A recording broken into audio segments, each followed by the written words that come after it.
বন্ধুরা, যদি আমরা বলি আমেরিকা ইরান যুদ্ধে ইরানের সর্বোচ্চ ধর্মীয় নেতা আয়াতুল্লাহ আলী খামেনি নিহত হননি, মূলত নিহত হয়েছেন মার্কিন প্রেসিডেন্ট ডোনাল্ড ট্রাম্প এবং ইসরায়েলি প্রধানমন্ত্রী বেনিয়ামিন নেতানিয়াহু।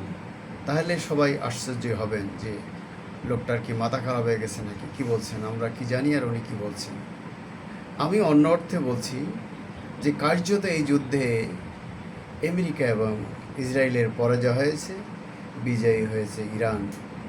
এটা আক্ষরিক অর্থে সত্য না হলেও প্রকৃত অর্থে কিন্তু এটাই সত্য, কারণ আমেরিকা বা ইসরায়েলের মতো বিশ্বের অন্যতম সেরা, আমেরিকা তো এক নম্বর সামরিক শক্তি, অর্থনৈতিক শক্তি, কিন্তু তারা ইরানে কি করতে পেরেছে।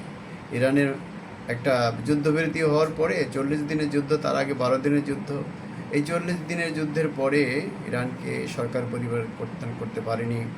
হয়তো অনেক লোক, সর্বোচ্চ ধর্মীয় নেতাসহ অনেক লোককে তারা মেরে ফেলেছে, সামরিক নেতাদের মেরে ফেলেছে, বিজ্ঞানীদের মেরে ফেলেছে, দেশের সাধারণ মানুষ মেরেছে, স্কুল শিশু বাচ্চাদের মেরেছে, স্থাপনা ধ্বংস করে স্কুল, কলেজ, বিশ্ববিদ্যালয়, হাসপাতাল, তৈলক্ষেত্র, তৈল শোধনাগার, তৈলের ডিপো, নানান কিছু তারা ক্ষতিগ্রস্ত করেছে এবং পেট্রোকেমিক্যাল সহ অনেক কিছু। ইরানকে নাস্তানাবুদ করে, মানে ধ্বংসলীলা। তারা তো বলেছে যে ইরানকে তারা প্রস্তর যুগে পাঠিয়ে দেবে, ইরানকে মাটির সাথে মিশিয়ে দেবে। হ্যাঁ, অনেকটা করেছেও তাই, মাটির উপরে। তো ইরানের মাটির নিচে কিন্তু বিশাল জগৎ রয়েছে, যে জগতের চুলটিও তারা স্পর্শ করতে পারেনি। 40 দিনের যুদ্ধের পরেও দেখা গেছে ইরান তার ড্রোন এবং মিসাইল দিয়ে ইসরায়েল এবং মধ্যপ্রাচ্যে যে আমেরিকার যে স্থাপনা ঘাঁটি রয়েছে এবং মধ্যপ্রাচ্যের যে রাষ্ট্রগুলো তাদের আমেরিকাকে তাদের বাদশাহী তন্ত্র টিকিয়ে রাখার জন্য, ইসরায়েলের দালালি করার জন্য, যে তারা যে ঘাঁটি করতে দিয়েছে সেখানে মধ্যপ্রাচ্যে, সেই ঘাঁটিগুলিতে হামলা করেছে, তাদের তৈলক্ষেত্র এবং শোধনাগারও হামলা করেছে। ফলে তারাও নাস্তানাবুদ ইরানের হামলায়, ইসরায়েলও নাস্তানাবুদ, তাদেরকে মাটির নিচে শেল্টার নিতে হচ্ছে। তো এই অবস্থার মধ্যে যুদ্ধ বন্ধ করে তারা চাইছিল একটা শান্তি চুক্তিতে পৌঁছতে। বাস্তব সহজে একটা শান্তি চুক্তিতে পৌঁছা সম্ভব নয়, কারণ ইরানের যে দাবি আর মার্কিন যে দাবি আকাশ পাতাল পার্থক্য। ইরান যে দাবি করছে তার ক্ষতিপূরণ দিতে হবে, সে তার মিসাইলের পাল্লা খাটো করবে না, সামরিক যে শান্তিপূর্ণ সামরিক কর্মসূচি সে বন্ধ করবে না। সবচেয়ে বড় কথা হলো ইরানের যে সম্পদ ছাড়া আমেরিকা সহ তার বন্ধুরা জব্দ করে রেখেছে, সেটাও বিপুল পরিমাণ সম্পদ, সেটাকে ছেড়ে দিতে হবে। তার উপরে যে অকারণে যে কতগুলো নিষেধাজ্ঞা দিয়ে রাখা হয়েছে, তাকে দরিদ্র বানিয়ে রাখা হয়েছে ইরানের মতো ধনী দেশকে, তেল এবং গ্যাস, জাফরান সমৃদ্ধ ইরানকে নানান নিষেধাজ্ঞা দিয়ে ধনী বানিয়ে রেখেছে, গরিব বানিয়ে রেখেছে আমেরিকা এবং তার পশ্চিমা ইসরায়েলি যে রাষ্ট্রগুলো, ইরান সেগুলো থেকে মুক্তি চাইবে, এটাই স্বাভাবিক। কেন ইরানের উপরে আমেরিকার এত ক্ষোভ, ইসরায়েলের এত ক্ষোভ? একটাই কারণ আমরা সবাই জানি, কারণ ওইখানকার কয়েক যুগের নির্যাতিত ফিলিস্তিনিদের স্বার্থ রক্ষায় একমাত্র আওয়াজ তুলছে দুদিক থেকে। যেমন বিভিন্ন ফোরামে কথা বলছে, তেমনি ফিলিস্তিনিদের সামরিক প্রশিক্ষণ এবং অস্ত্র দিয়ে সাহায্য করছে ইরান। এটাই ইসরায়েলের মাথা ব্যথার কারণ, আমেরিকারও মাথা ব্যথার কারণ। আরও হলো মধ্যপ্রাচ্যে কেবলমাত্র ইরানকে আমেরিকা বসে আনতে পারেনি, আর সকলকেই, সৌদি আরব, কুয়েত, কাতার, শেষ পর্যন্ত জর্দান, তারপরে ওমান, সংযুক্ত আরব আমিরাতের সবাই তো আমেরিকার তাবেদার। এরা আবার শান্তির জন্য ইসরায়েলের সাথে চুক্তি করেছে গোপনে, ফিলিস্তিনি স্বার্থ জলাঞ্জলি দিয়ে। কেবলমাত্র ইরান এটা মানেনি বলেই ইরানের উপরে যত ক্ষোভ। আর ইরানের ইসলাম বিপ্লবের পর দেশটা ঘুরে দাঁড়িয়েছে, সেখানে তারা মার্কিন এবং ইসরায়েলি পশ্চিমা দাবিদারি মানছে না। স্বাধীন সার্বভৌম দেশ হিসেবে 4000 বছরের সভ্যতার দেশ ইরান মার্কিন দাবিদারি মানতে পারে না। মধ্যপ্রাচ্যে আর কোনো রাষ্ট্রে গণতন্ত্র নেই, সেখানে বাদশাহীতন্ত্র এবং জনগণকে এক ধরনের জিম্মি করে রাষ্ট্র ক্ষমতা দখল করে রেখেছে শেখরা। তো এই শেখরা নিজেদের গদি রক্ষার জন্য আমেরিকায় ঘাঁটি বানিয়েছে তার দেশে।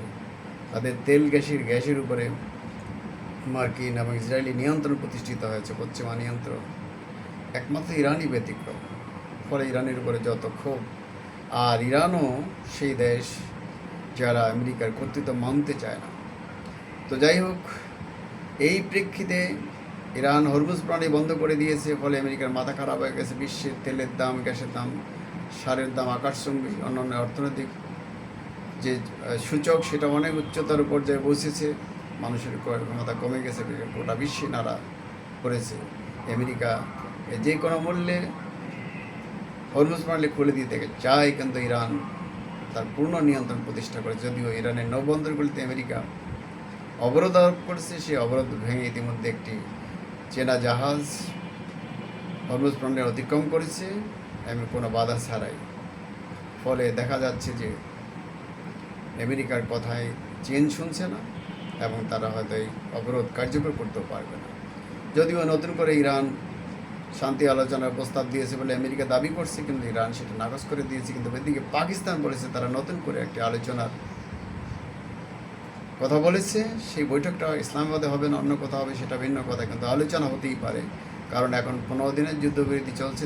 ধীরে ধীরে এই যুদ্ধবিরতির মেয়াদও শেষ হয়ে যাবে। আবার যেন যুদ্ধ না হয় চিন্তা পাকিস্তানের যেমন আছে, বিশ্বের সকল শক্তিগুলোর আছে। আসলে আমি যেটা বলছিলাম শুরুতে, ট্রাম্প অনেকটা অসহায় অবস্থা করেছে। নেতানিয়াহু যুদ্ধ ছাড়া তার শাসন ক্ষমতা সে টিকিয়ে রাখতে পারবে না। তার দেশের বিরোধী নেতারা বলছে ইসরায়েলও পরাস্ত হয়েছে এই যুদ্ধে। ইয়ার লাপিদ সহ অনেকেই বলছেন ইসরায়েলের বিরোধী নেতারা যে যুদ্ধ শেষ হলে নেতানিয়াহুর পতন হবে। আমেরিকা তো অনেকটা এই অবস্থা, যুদ্ধ শেষ হলে বা যুদ্ধে আমেরিকা হেরে গেছে, ট্রাম্প হেরে গেছে, এই কথাই খোদ আমেরিকার যে ট্রাম্পের দল এবং তার বিরোধী দল জোরে সোরে বলছে। সেখানে মানুষ বলছে, গোটা বিশ্বের মানুষ বলছে আমেরিকা আসলে তার যে কর্তৃত্ববাদী যে ব্যবস্থা বিশ্বে একমাত্র মরল, এটা ইরান তছনছ করে দিয়েছে। তাদের সে ক্ষোভ, দম্ভ, ক্ষোভ, মানে অহমিকা ভেঙে চুরমার করে দিয়েছে। এত বোমা, এত মিসাইল, এত বিমান দিয়ে এত হামলা ইরানের উপরে, তো কিছুই করতে পারেনি এটাকে। বলতে গেলে ইরানের শাসন ব্যবস্থায় কোনো পরিবর্তন আনতে পারেনি, বরং ইরানের শাসন ব্যবস্থা আরও দৃঢ় হয়েছে, শক্ত হয়েছে, পোক্ত হয়েছে। সেখানকার মানুষের মধ্যে জাতীয়তাবোধ আরও পাকাপোক্ত হয়েছে। ইরানকে রক্ষা করা, ইরানের মর্যাদা রক্ষা করা, ইরানের সম্পদ রক্ষা করা এবং ইরানে গণতন্ত্র টিকিয়ে রাখা। মার্কিন পুতুল সরকার না বসিয়ে একটি গণতান্ত্রিক সরকার বসানো যে চলমান রয়েছে, সেটাকে আরও গণতান্ত্রিক, অধিক গণতান্ত্রিক করার চেষ্টা থাকতে পারে তাদের। কিন্তু আমেরিকার পুতুল কোনো সরকার মধ্যপ্রাচ্যের মতো তারা বসাতে চায় না। তাহলে ইরানের উপরে তারা লুটপাট চালাবে আমেরিকা, ইসরায়েল, এবং সবচেয়ে বড় কথা হলো ফিলিস্তিনিদের স্বার্থ রক্ষার মতো পৃথিবীতে আর কেউ তাদের পক্ষে কথা বলার মতো আর কেউ থাকবে না। এরকম একটা অবস্থা ইরান চায় না, বিশ্ব মুসলিম সম্প্রদায় চায় না, বিশ্বের মানবতাবাদী মানুষ চায় না, কেউ চায় না। ফলে আমরা চাই যুদ্ধ বন্ধ হোক, আমেরিকা বা ইসরায়েলের মতো বিরাট শক্তি ইরানের উপরে আবার ঝাঁপিয়ে পড়ুক, সেখানে বহু লোক নিয়ে হতাহত হোক, ঘর বাড়ি, দালান কোটা, হাসপাতাল, স্কুল, কলেজ, মসজিদ, মাদ্রাসা চুরমার হয়ে যাবে, এটা কেউ চায় না। কিন্তু এই যে দম্ভ, অহমিকা, অন্যায় যুদ্ধ ইরানের উপরে চাপিয়ে দেওয়া আমেরিকা এবং ইসরায়েলের, এটাও তো বন্ধ হওয়া উচিত। তাদের কোনো দাবি যৌক্তিক নয়। ইরানের বিরুদ্ধে ইসরায়েল এবং আমেরিকার যে দাবি, তারা পারমাণবিক অস্ত্র বানিয়ে বসে আছে, বিভিন্ন দেশের উপরে তারা হামলা করছে, বড় বড় জাহাজ বানাচ্ছে, বড় বড় সাবমেরিন বানাচ্ছে, বিমান বানাচ্ছে শক্তিশালী, বোমা বানাচ্ছে, এগুলো বিভিন্ন দেশের উপরে ফেলে তাদের মাথা নত করার চেষ্টা করছে। এ ধরনের কর্তৃত্ববাদী শাসন ব্যবস্থা, কর্তৃত্ববাদী সরকারের পতন হওয়া উচিত, মানসিকতার পতন হওয়া উচিত, মানবতাবাদী সাম্যবাদী চিন্তার মানুষের বিকাশ হওয়া উচিত, শাসন ব্যবস্থার বিকাশ হওয়া উচিত। বিশ্বে এরকম একটি ব্যবস্থা প্রতিষ্ঠিত হওয়া উচিত। প্রত্যেক রাষ্ট্রের একটি মর্যাদা থাকা উচিত, জনগণের মর্যাদা থাকা উচিত, অধিকার থাকা উচিত। বন্ধুরা, দিব্যজিৎ রানা এবং নিউ বাংলা টিভির পক্ষ থেকে আপনাদের স্বাগত ও শুভেচ্ছা। আমরা আবারও নতুন কোনো চ্যানেলে নতুন কোনো বিষয় নিয়ে হাজির হব। ততক্ষণ পর্যন্ত আপনারা ভালো থাকবেন। আমরা সবাই ভালো থাকতে চাই, আমরা যুদ্ধ চাই না, আমরা শান্তি চাই। একটি আলোচনা হোক, সেখানে সমাধান হোক, উইন পরিস্থিতিতে সমাধান হোক, মর্যাদাপূর্ণ সমাধান হোক। ছোটো বড়ো রাষ্ট্র বলে কোনো কথা নেই, সকল রাষ্ট্রের সমান মর্যাদা, সকল মানুষের সমান মর্যাদা সেটা প্রতিষ্ঠিত হোক। এটা আমরা সবাই চাই। কথা হবে, আবার দেখা হবে এবং আমরা ততক্ষণ পর্যন্ত ভালো থাকতে চাই। সালাম আলাইকুম।